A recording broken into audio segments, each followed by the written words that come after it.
Hello, my name is Stephen Jones. I'm a recent graduate of the Recording Arts Bachelor of Science program on campus at Full Sail University.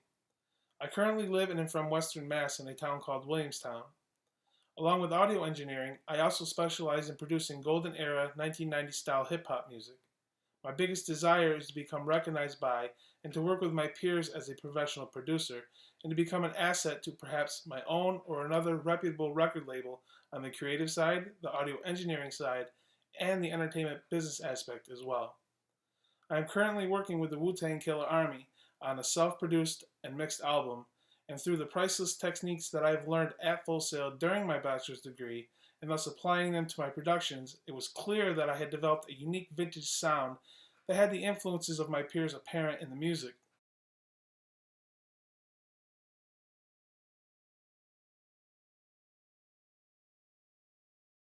Growing up, I was fortunate enough to be exposed to all kinds of music genres, as my mother, when she was growing up, was an avid vinyl collector and held on to most of her collection until years after I was born.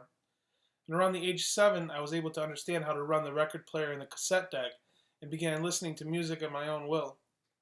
She had a pair of headphones that I loved to use because I felt like I could escape into the music all by myself with no interruptions. Which brings me to my first key insight from the 5 strategies on the textbook.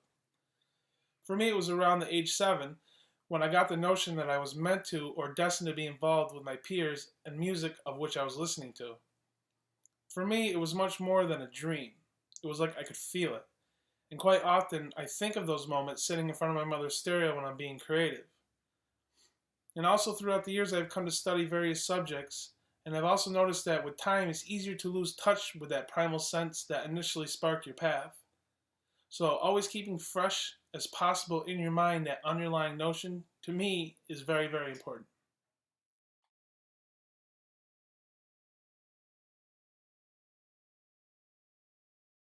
The second key insight is the Masuka path. I agree that once I've mastered my recording arts and honed in on my production skills, I'm now free to add other skills, such as entertainment business, to combine with my current skill set to further make myself a valuable commodity in this industry.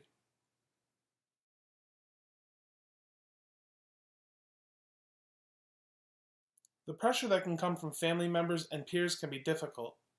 It's extremely vital to keep in touch with what makes your passion strive and not to lose it in the midst of the many distractions that come with success, like Mozart and his father. The fact that he was able to keep focus of his passion was detrimental to his success, both mentally and career-wise.